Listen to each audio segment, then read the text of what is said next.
Olá, sejam todos muito bem-vindos e bem-vindas no nosso canal Mosaicos e Miscelâneas, neste nosso projeto Ler para quem não pode ler. O meu nome é Raquel e eu vou fazer a leitura do capítulo de hoje. Se você já conhece o nosso canal, se nos acompanhou, nós fizemos a leitura de toda a saga do Harry Potter e agora nós começamos recentemente a ler uma nova série, que é Percy Jackson e os Olimpianos. Nós estamos no livro 1 e eu agora vou ler com vocês o capítulo 5, que chama Eu Jogo Pinocchio com um Cavalo. Vamos à leitura? Tive sonhos estranhos, cheios de animais de estábulos. A maioria queria me matar. O restante queria comida. Devo ter acordado várias vezes, mas o que ouvi e vi não fazia sentido. Então adormecia de novo. Lembro-me de estar deitado em uma cama macia, sendo alimentado com colheradas de alguma coisa que tinha gosto de pipoca com manteiga, só que era pudim. A menina, com cabelo loiro encaracolado, pairava acima de mim com um sorriso afetado, enquanto limpava as gotas de meu queixo com a colher. Quando ela viu meus olhos abertos, perguntou: "O que vai acontecer no solstício de verão?" Eu consegui resmungar: "O quê?" Ela olhou em volta como se estivesse com medo de que alguém a ouvisse. "O que está acontecendo? O que foi roubado? Nós só temos algumas semanas." "Desculpe", murmurei. "Eu não..." Alguém bateu à porta e a menina rapidamente encheu minha boca de pudim. Quando acordei novamente, a menina tinha ido embora. Um sujeito loiro e forte, como um surfista, estava no canto do quarto me vigiando. Tinha olhos azuis, pelo menos uma dúzia deles, nas bochechas, na testa, nas costas das mãos. Quando finalmente voltei a mim de vez, não havia nada de estranho com o lugar ao meu redor, a não ser que era mais agradável do que eu estava acostumado. Estava sentado numa espreguiçadeira em uma enorme varanda, olhando ao longo de uma campina para colinas verdejantes à distância. A brisa tinha cheiro de morangos. Havia uma manta sobre as minhas pernas, um travesseiro atrás do pescoço. Tudo isso era ótimo, mas a minha boca me dava a sensação de ter sido usada como ninho por um escorpião. A língua estava seca e pegajosa e todos os dentes doíam. Sobre a mesa ao lado havia bebida num copo alto.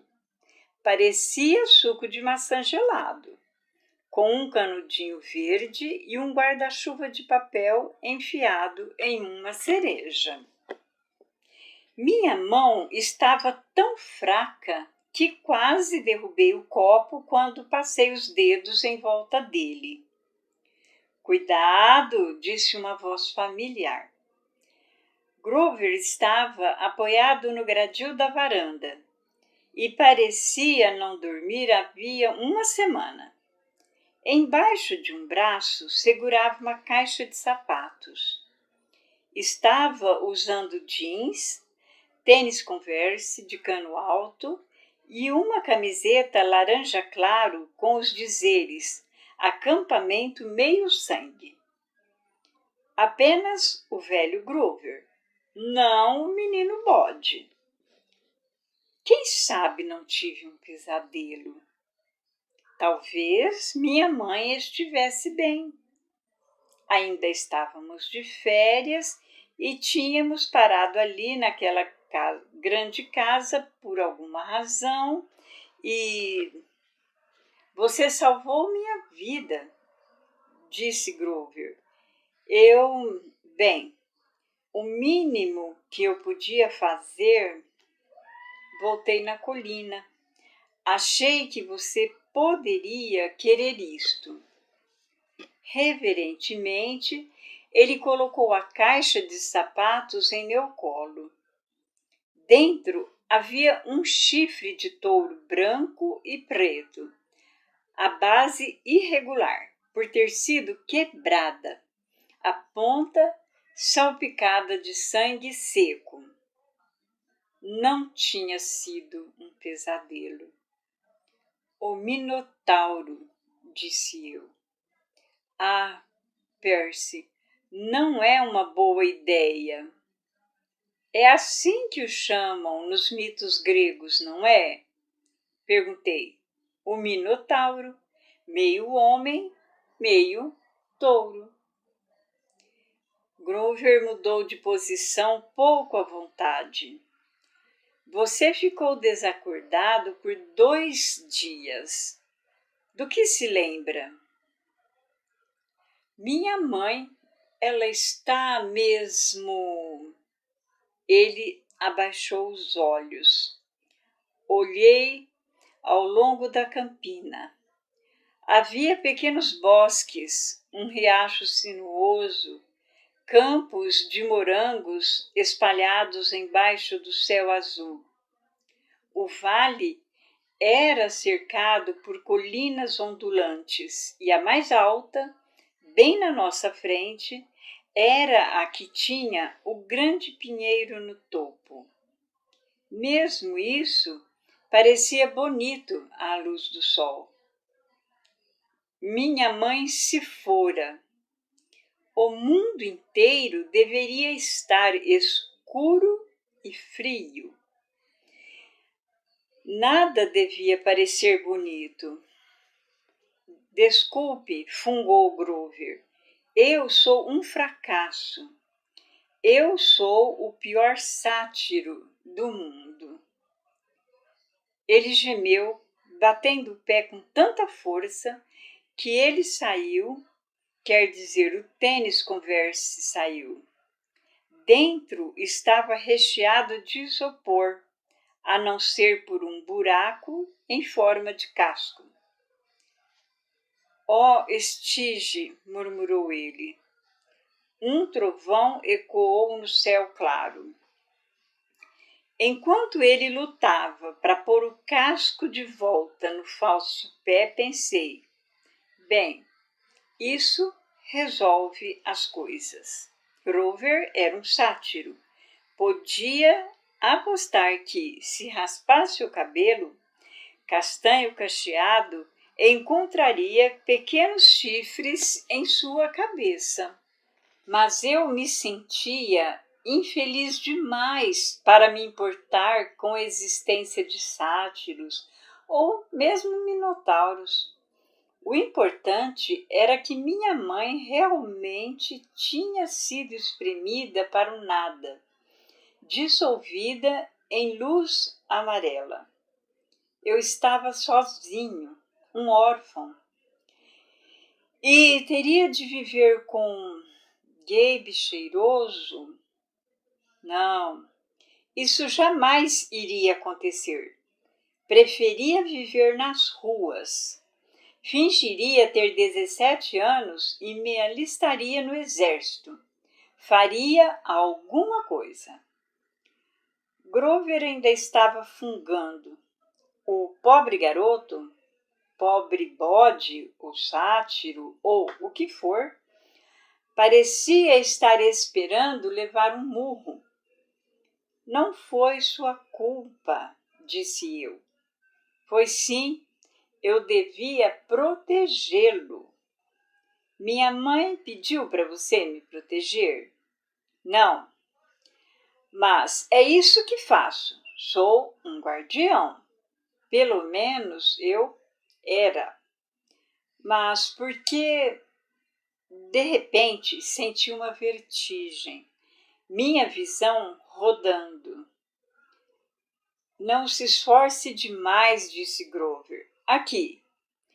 Ele me ajudou a segurar o copo e eu levei o canudinho aos lábios.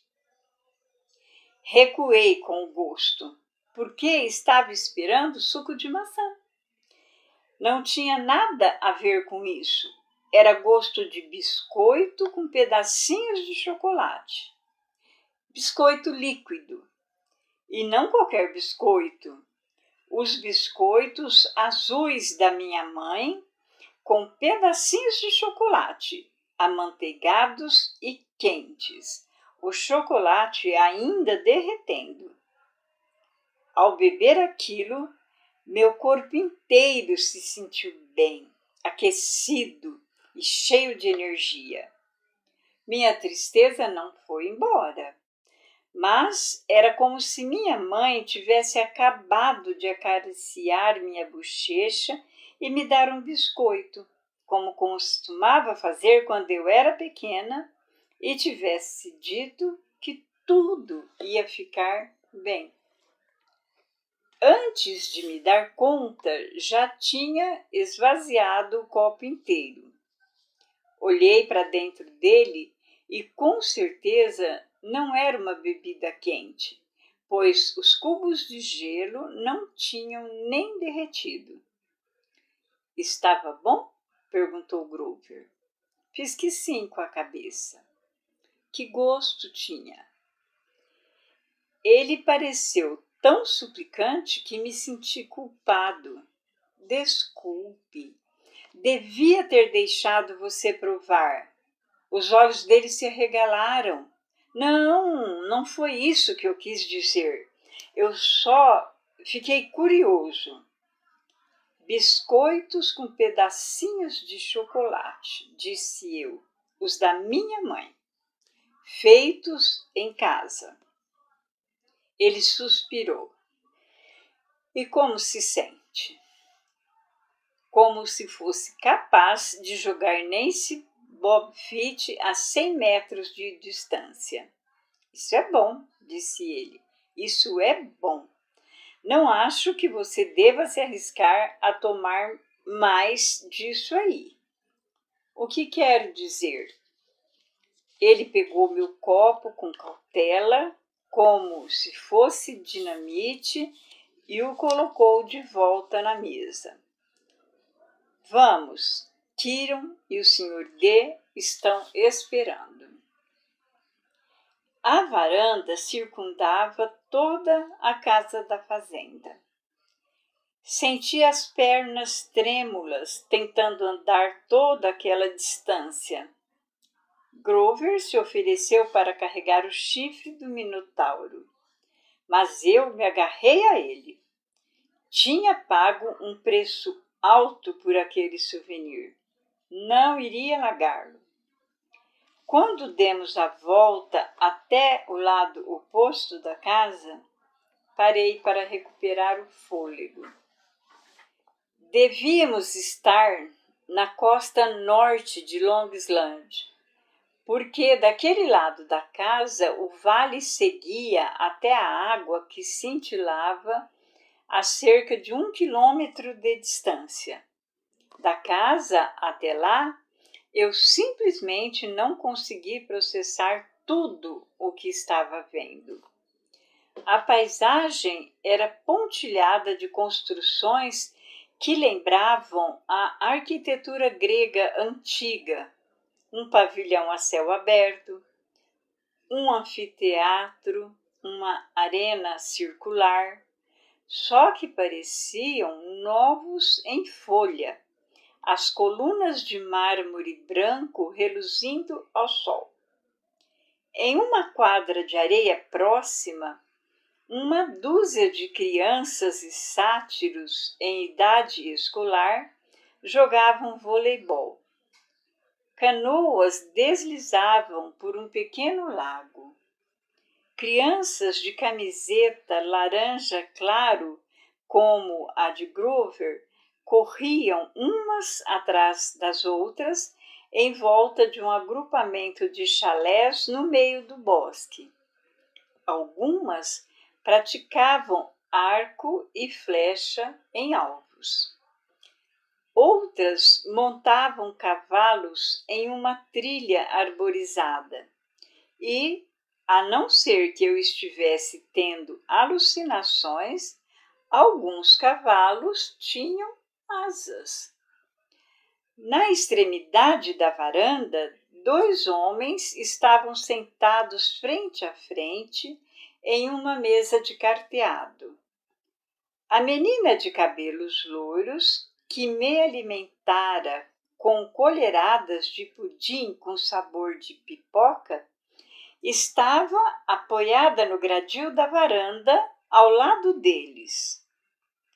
O homem de frente para mim era pequeno, mas gorducho. Tinha nariz vermelho, grandes olhos chorosos e cabelo cacheado tão preto que era quase roxo. Parecia uma daquelas pinturas de anjos bebês. Como se chamam mesmo? Surubins? Não, querubins. É isso. Ele parecia um querubim que chegou à meia-idade em um acampamento de trailers. Usava uma camisa havaiana com estampa de tigre e teria se encaixado perfeitamente em uma das rodas de pôquer de Gabe. Só que eu tive a sensação de que esse cara poderia ter ganhado até do meu padrasto. Aquele é o Sr. D, murmurou Grover para mim. Ele é o diretor do acampamento. Seja educado. A menina é Annabeth Chase. Ela é só uma campista, mas está aqui há mais tempo que quase todo mundo. E você já conhece Kieran. Ele apontou para o cara que estava de costas para mim. Primeiro percebi que ele estava sentado em uma cadeira de rodas. Depois reconheci o casaco de tweed, o cabelo castanho ralo, a barba desalinhada. Senhor Brunner, exclamei. O professor de latim voltou-se e sorriu para mim.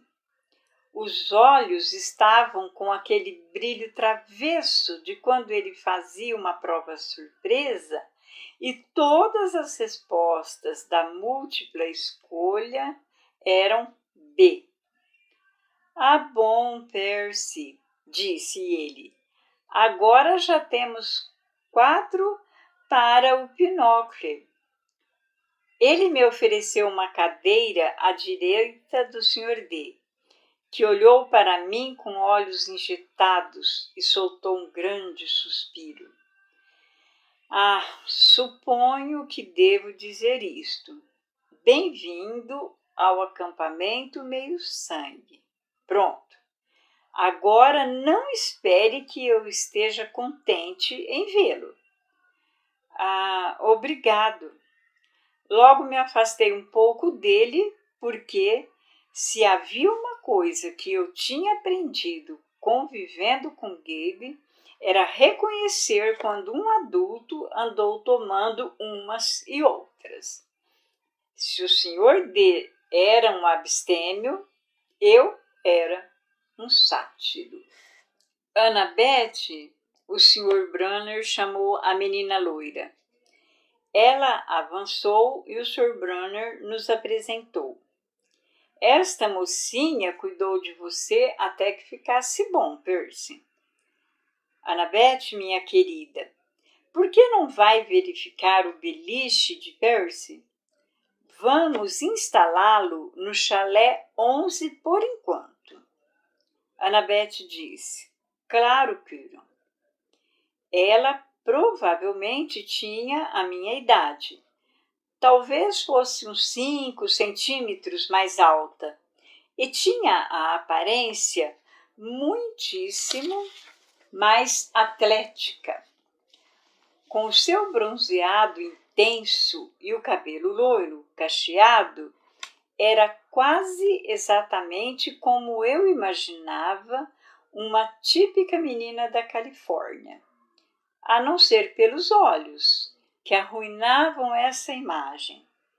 Eram surpreendentemente cinzentos, como nuvens de tempestades, bonitos, mas também intimidadores, como se ela estivesse analisando o melhor modo de me derrubar em uma luta. Ela deu uma olhada para o chifre de minotauro em minhas mãos, então, de novo para mim. Imaginei que fosse dizer, você matou o minotauro, ou, uau, você é tão assustador, algo do tipo. Em vez disso, ela disse, você baba enquanto está dormindo. Depois saiu correndo pelo gramado, os cabelos loiros esvoaçando atrás dela. Então, disse ansioso por mudar de assunto, o senhor trabalha aqui, Sr. Brunner? Sr. Brunner, não, disse o ex-Sr. Brunner. Lamento, era um pseudônimo. Você pode me chamar de Quirrell. Combinado. Totalmente confuso, olhei para o diretor. E Sr. D significa alguma coisa? O Sr. D parou de embaralhar as cartas. Olhou para mim como se eu tivesse acabado de arrotar alto. Rapazinho, os nomes são coisas poderosas. Você simplesmente não sai por aí os usando sem motivo. Ah, certo, desculpe. Devo dizer, Percy, interrompeu Quirrell Brunner, que estou contente em vê-lo com vida. Já faz um bom tempo desde que fiz um atendimento domiciliar a um campista em potencial. Detestaria pensar que tinha perdido meu tempo. Atendimento domiciliar? O ano que passei na Academia Yancey para instruí-lo. Temos sátiros de prontidão na maioria das escolas, é claro. Mas Grover me alertou assim que o conheceu. Ele sentiu que você era especial. Então, decidi ir lá. Convenci o outro professor de latim a tirar uma licença. Tentei me lembrar do começo do ano escolar. Parecia tanto tempo atrás, mas eu tinha uma vaga lembrança de outro professor de latim na minha primeira semana em Yancey. Então, sem explicação, ele desapareceu e o Sr. Brunner assumiu a turma. Você foi a Yancey só para me ensinar? Perguntei. Quirrell assentiu. Honestamente, de início, eu não tinha muita certeza a seu respeito. Contatamos sua mãe. Informamos que estávamos de olho em você, para o caso de estar pronto para o acampamento meio-sangue. Mas você ainda tinha muito a aprender. Não obstante, chegou aqui vivo. E esse é sempre o primeiro teste. Grover, disse o Sr. D com impaciência. Vai jogar ou não? Sim, senhor. Grover tremeu quando se sentou na quarta cadeira, embora eu não soubesse por que ele deveria ter tanto medo de um homenzinho gorducho de camisa havaiana com estampa de tigre. Você sabe jogar Pinochle? Indagou o Sr. D, olhando para mim com desconfiança. Infelizmente não, disse eu. Infelizmente não, senhor, disse ele. Senhor, repeti. Estava gostando cada vez menos do diretor do acampamento. Bem, ele me disse, este é, juntamente com as lutas de gladiadores e o Pac-Man, um dos melhores jogos já inventados pelos seres humanos. Imaginava que todos os jovens civilizados conhecessem as regras. Estou certo de que o menino pode aprender, disse Kiron. Por favor, disse eu, o que é este lugar? O que estou fazendo aqui? Sr. Kiron, por que iria à Academia Yancy só para me ensinar? O Sr. debufou. Fiz a mesma pergunta. O diretor do acampamento deu as cartas. Grover se encolhia a cada vez que uma caía na sua pilha. Kiron sorriu para mim de um modo compreensivo, como costumava fazer na aula de latim, como para me dizer que qualquer que fosse a minha nota, eu era seu aluno mais importante. Ele esperava que eu tivesse a resposta certa. Percy, disse ele, sua mãe não lhe contou nada? Ela disse... Lembrei-me dos seus olhos tristes olhando para o mar. Ela me contou que tinha medo de me mandar para cá, embora meu pai quisesse que ela fizesse isso. Disse que, uma vez aqui, provavelmente não poderia sair. Queria me manter perto dela. Típico, disse o Sr. D. É assim que eles normalmente são mortos.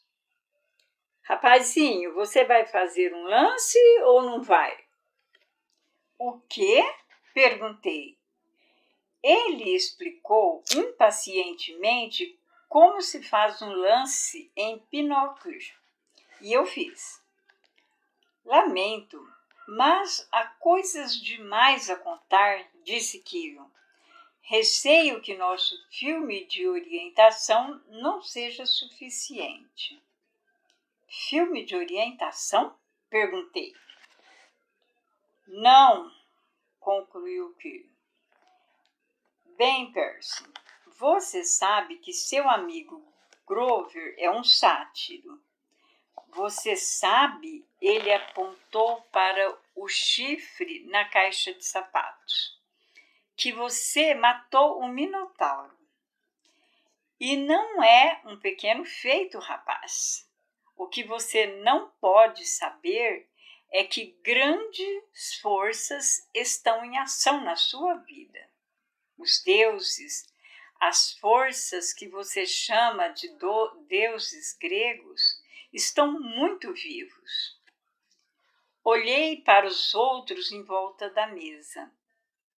Aguardei que alguém gritasse não, mas tudo o que ouvi foi o Sr. D gritando: "Oh, um casamento real! Truco! Truco!" Ele gargalhou enquanto contava os pontos.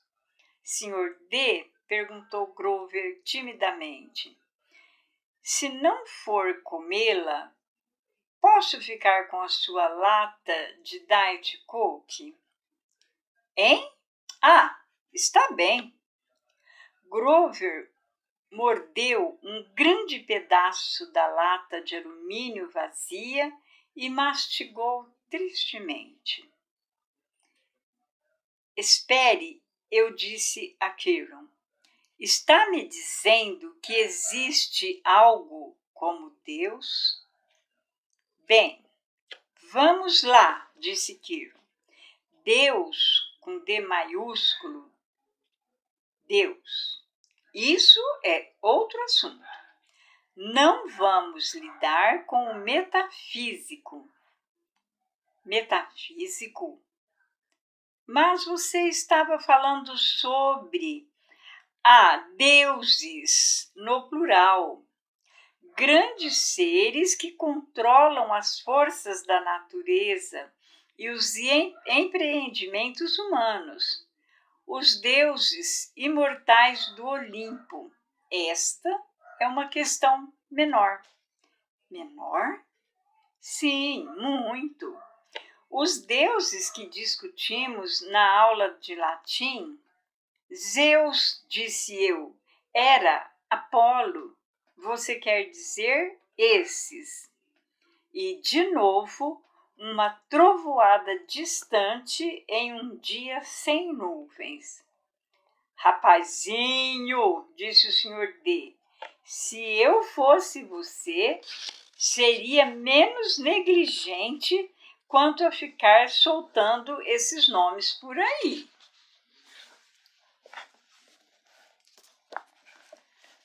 "Mas são histórias", disse eu. "São mitos para explicar os relâmpagos, as estações e tudo o mais. Era nisso que as pessoas acreditavam antes de surgir a ciência." "Ciência", zombou o Sr. D. "E diga-me, Perseu Jackson." Eu me encolhi quando ele disse meu nome verdadeiro, que nunca contara a ninguém. O que as pessoas pensarão da sua ciência daqui a milhares de anos? Irão chamá-la de baboseiras primitivas. É isso o que irão pensar. Eu adoro os mortais.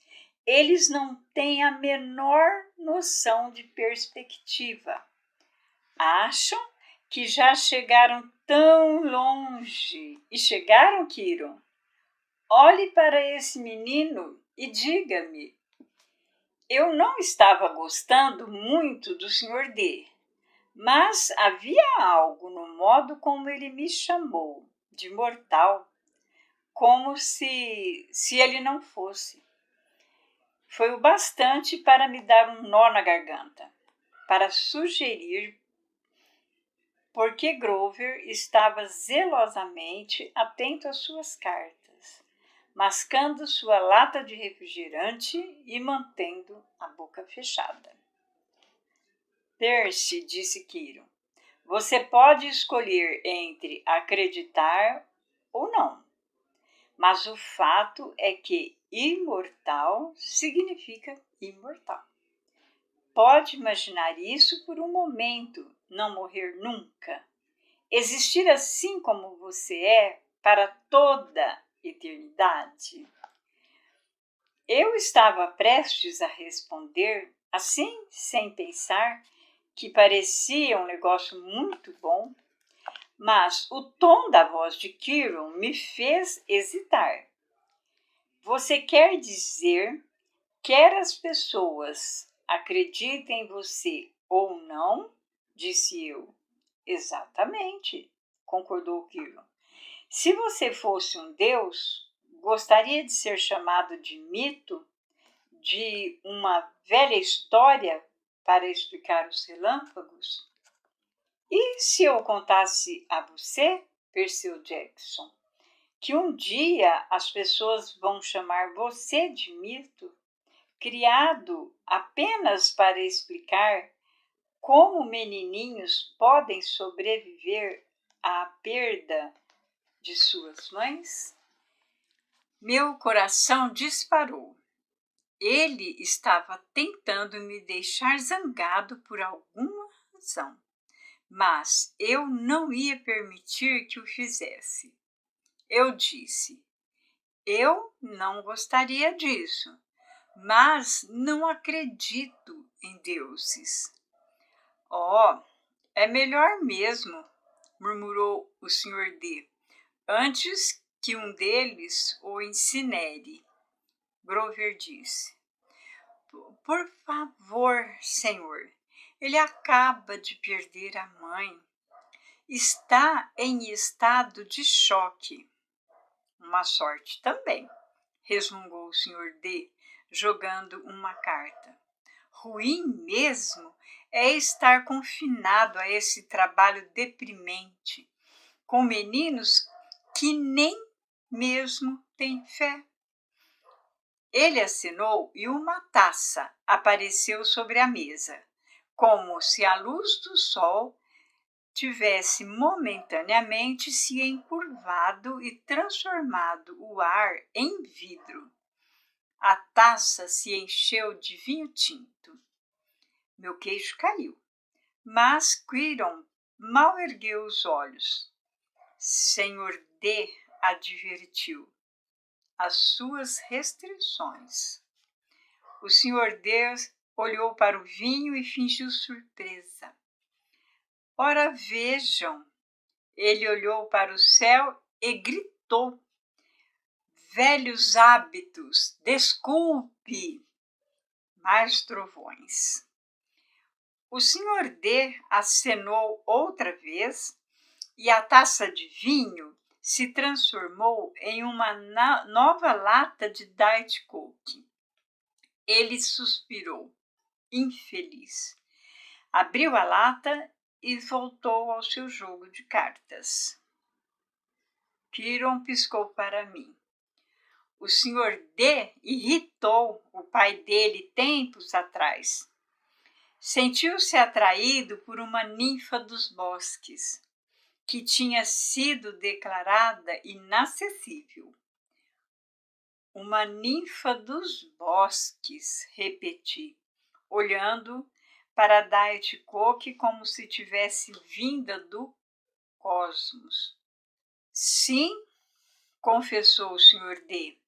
O pai adora me castigar. Na primeira vez, proibição. Horrível. 10 anos absolutamente terríveis. Na segunda vez, bem, ela era mesmo linda. Não consegui ficar longe. Na segunda vez, ele me mandou para cá. Colina meio sangue. Acampamento de verão para moleques como você.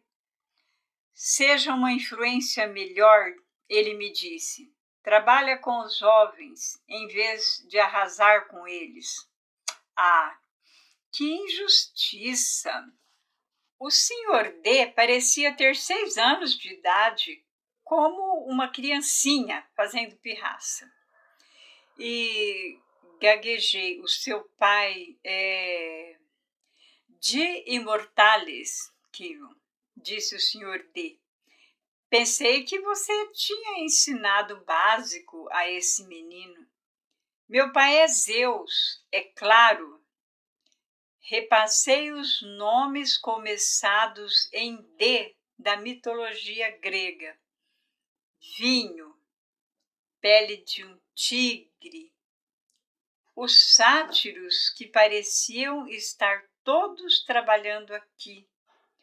O modo como Grover se encolhia de medo, como se o Sr. D fosse seu senhor. Você é Dioniso, disse eu, o deus do vinho. O Sr. D revirou os olhos. Como eles dizem hoje em dia, Grover? As crianças dizem, fala sério. Sim, Sr. D. Então, fala sério, Percy Jackson. Achou o quê? Que eu fosse Afrodite? Você é um deus. Sim, criança, um deus. Você. Ele se virou para olhar diretamente para mim e vi uma espécie de fogo arroxeado nos seus olhos. Um indício de que aquele homenzinho reclamão e gorducho só estava me mostrando uma minúscula parte da sua verdadeira natureza. Tive visões divinas estrangulando descrentes até a morte, guerreiros bêbados, insanos com o entusiasmo da batalha, marinheiros gritando enquanto suas mãos se transformavam em nadadeiras, os rostos se alongando em focinhos de golfinho. Eu sabia que, se o pressionasse, o Senhor D iria me mostrar coisas piores. Iria plantar uma doença no meu cérebro que me levaria a usar camisa de força pelo resto da vida. Gostaria de me testar, criança? Disse em voz baixa. Não, não, senhor. O fogo diminuiu um pouco. Ele voltou ao jogo de cartas. Acho que ganhei. Não exatamente, Sr. D, disse Kiron.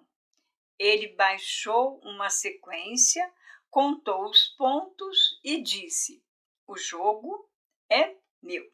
Achei que o Sr. D fosse transformar Kiron em pó em sua cadeira de rodas. Mas ele apenas suspirou pelo nariz, como se estivesse acostumado a ser batido pelo professor de latim. Pôs-se de pé e Grover levantou-se também. Estou cansado, disse o Sr. D. Acho que vou tirar uma soneca antes da cantoria desta noite. Mas primeiro, Grover, precisamos conversar de novo sobre seu desempenho para lá de imperfeito nessa missão. O rosto de Grover cobriu-se de gotículas de suor. Sim, senhor. O Sr. D voltou-se para mim. Chalé 11, Percy Jackson, e cuidado com seus modos. Ele se afastou para dentro da casa com Grover o seguindo arrasado. Grover vai ficar bem? Perguntei a Kiron. Kiron assentiu, embora parecesse um pouco perturbado.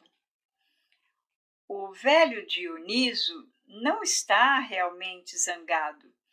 Ele apenas detesta esse seu trabalho.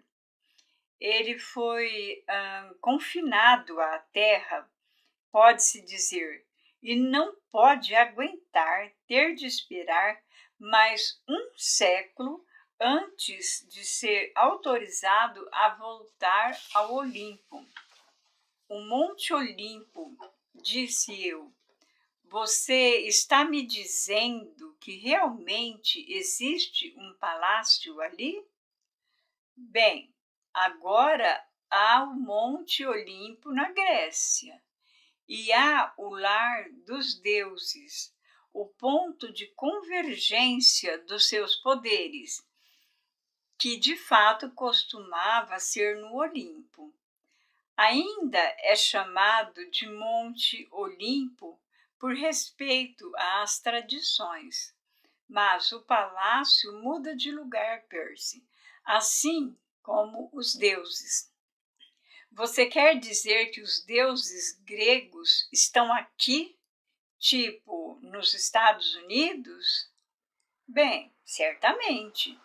Os deuses mudam com o coração do Ocidente. Que? Vamos, Percy. O que vocês chamam de civilização ocidental? Você acha que é apenas um conceito abstrato? Não, é uma força viva, uma consciência coletiva que ardeu brilhantemente por milhares de anos. Os deuses são parte dela. Você pode até dizer que eles são sua fonte, ou pelo menos que estão ligados tão intimamente a ela que possivelmente não vão deixar de existir, a não ser que toda a civilização ocidental seja destruída. A chama começou na Grécia. Então, como você bem sabe, ou espero que saiba, já que foi aprovado no meu curso, o coração da chama se mudou para Roma, e assim fizeram os deuses. Com nomes diferentes, talvez. Júpiter em vez de Zeus, Vênus em vez de Afrodite, e assim por diante. Mas as mesmas forças, os mesmos deuses. E então eles morreram. Morreram? Não. O Ocidente morreu. Os deuses simplesmente se mudaram para a Alemanha, para a França, para a Espanha, por algum tempo. Aonde quer que a chama brilhasse mais, lá estavam os deuses. Eles passaram vários séculos na Inglaterra. Tudo o que você precisa é olhar para a arquitetura. As pessoas não esquecem os deuses. Em todos os lugares onde reinaram nos últimos 3.000 anos, você pode vê-los em pinturas, em estátuas, nos prédios mais importantes. E assim, Percy, é claro que agora eles estão nos seus Estados Unidos. Olhe para o símbolo do país, a águia de Zeus. Olhe para a estátua de Prometeu no Rockefeller Center, para as fachadas dos edifícios governamentais em Washington. Eu o desafio a encontrar qualquer cidade americana onde os olimpianos não estejam proeminentemente expostos em vários locais. Goste ou não, e acredite, uma porção de gente não gostava muito de Roma também. Os Estados Unidos são agora o coração da chama, são a grande potência do Ocidente. E, portanto, o Olimpo é aqui. E nós estamos aqui. Aquilo tudo foi demais para mim, especialmente o fato de que eu parecia estar incluído no nós de Kiron, como se fizesse parte do mesmo clube. Quem é você, Kiron? Quem sou eu? Kiron sorriu. Ele mudou de posição como se fosse levantar da cadeira de rodas, mas eu sabia que era impossível. Era paralítico da cintura para baixo. Quem é você? Ele ficou pensativo. Bem, essa é a pergunta que todos queremos ver respondida, não é? Mas, por enquanto, temos de lhe arranjar um beliche no chalé 11. Ali haverá novos amigos para conhecer e tempo à vontade para as aulas amanhã. Além disso, haverá guloseimas em volta da fogueira esta noite e eu simplesmente adoro chocolate. E então ele se levantou da cadeira de rodas, mas havia algo de estranho no modo como fez isso. A manta caiu de cima das pernas, mas elas não se moveram. A cintura foi ficando mais longa, erguendo-se acima do cinto. De início, pensei que estivesse usando roupas de baixo, muito compridas, de veludo branco. Mas, à medida que ele foi se erguendo da cadeira, mais alto que qualquer homem, percebi que a roupa de baixo, de veludo, não era roupa de baixo. Era a parte da frente de um animal, músculos e tendões sob um pelo branco e áspero. E a cadeira de rodas não era uma cadeira, era algum tipo de recipiente, uma enorme caixa sobre rodas, e devia ser mágica, porque não havia como ela contê-lo inteiro. Uma perna saiu comprida e um joelho saliente, com um grande casco polido. Depois, outra perna dianteira. Depois, a parte traseira. E depois a caixa ficou vazia. Nada além de uma casca de metal com um par de pernas humanos acoplado. Olhei para o cavalo que acabara de pular da cadeira de rodas, um enorme corcel branco. Mas onde devia estar seu pescoço estava a parte de cima do corpo do meu professor de latim, suavemente enxertada no tronco do cavalo. Que alívio, disse o centauro. Fiquei tanto tempo confinado lá dentro que minhas juntas adormeceram. Agora venha, Percy Jackson. Vamos conhecer os outros campistas. Olá, semideuses e semideusas.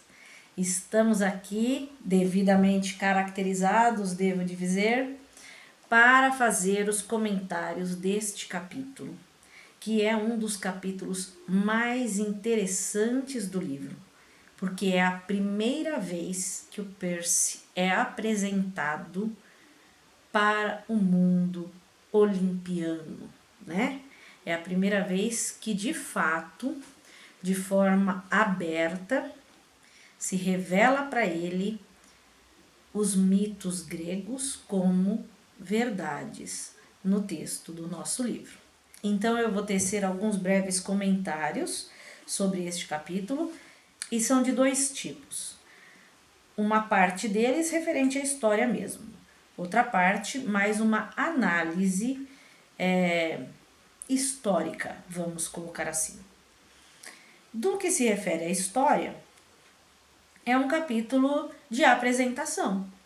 É o momento em que o Percy chega no acampamento, né? Ele chegou com toda aquela situação da mãe ser espremida pelo Minotauro e ele chega extremamente fraco por ter enfrentado o Minotauro, por ter salvo o Grover, que é o que dá forças para ele chegar até o acampamento, inclusive, e ele fica inconsciente. Então o capítulo começa justamente com o Percy nesta situação de consciência e inconsciência e nos falando do que ele lembrava dos poucos momentos de consciência que ele passava. A Annabeth dando pudim para ele, que ele ainda descreve um pudim com gosto de pipoca com manteiga. Um guarda, uma pessoa sentada guardando ele, né, tomando conta, que tinha muitos olhos espalhados pelo corpo.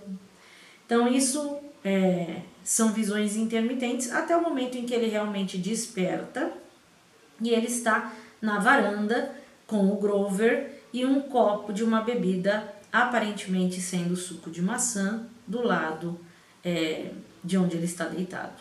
Ele tenta pegar a bebida, ele está bastante fraco, acaba tomando a bebida e ao mesmo tempo lembrando da mãe, que para ele neste momento é um ponto bastante doloroso, porque ao que parece a mãe dele está morta e a bebida que parecia ser suco de maçã e que tinha gelo dentro se torna uma bebida quente com gosto do biscoito de chocolate que a mãe dele fazia. E isso dá uma revigorada nele, ele acaba sendo convidado, recebe o chifre do Minotauro, né, que está com o Grover, ele acaba sendo convidado pelo Grover para ir conhecer o diretor do acampamento, o tal Sr. D. E no mesmo momento em que ele vai conhecer o Sr. D, ele reencontra o professor de latim, o Sr. Brunner. E ele fica sabendo que o diretor do acampamento não é ninguém mais, ninguém menos do que Dionísio, deus do vinho da Grécia Antiga, filho de Zeus. Então ele começa a perceber a atuação dos deuses gregos no mundo moderno. 3 pontos acho muito marcantes neste capítulo em especial. Em primeiro lugar, quando ele está observando a beleza do acampamento e pensando na mãe. Hoje é dia das mães, né? E tem uma fala muito interessante neste momento. Ele vê que está tudo muito bonito, mas a mãe dele tinha morrido, e ele fala assim que as coisas não deviam parecer bonitas, né? Então quando alguém perde, né, a mãe, é como se o mundo perdesse uma parte da beleza. O segundo ponto que eu acho bastante interessante colocar aí é a fala, a explicação que o centauro, né, o Quiron, que era o antigo Sr. Brunner, professor de latim, dá para ele sobre os deuses gregos estarem nos Estados Unidos. E essa fala, é sobre ela que eu queria fazer a observação histórica. Essa fala, ela é muito interessante porque algumas pessoas questionam esse livro falando que ele é estadunidense-centrista, né? Que ele colocaria os Estados Unidos como centro do mundo. Não é isso. Não é isso, e eu discordo desse tipo de afirmação.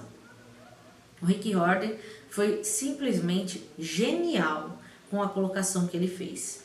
Ele coloca, primeiro que ele não se refere à humanidade, ele se refere à civilização ocidental. O tempo inteiro ele fala coração da civilização ocidental, que os deuses estariam morando no coração da civilização ocidental, tá? Em segundo lugar, é que quando este livro foi escrito, no final do século XX para início do século XXI, os Estados Unidos eram, sem sombra de dúvida, a maior potência, tá? do período da civilização ocidental. Então, assim, falar que os deuses estão lá porque eles são a maior potência não é colocar os Estados Unidos no centro do mundo. É simplesmente reconhecer algo que é histórico. É a mesma coisa que eu falar que a Inglaterra foi a maior potência do século XIX. Né? Então, assim, para mim, foi uma explicação genial.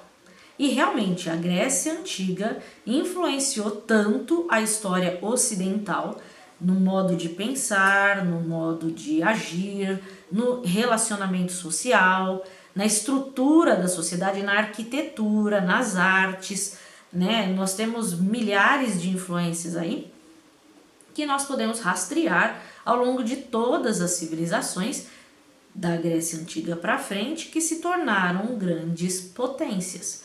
Então ele vai falando que é como se o Olimpo mudasse de lugar de acordo com quem é a potência da civilização ocidental da época.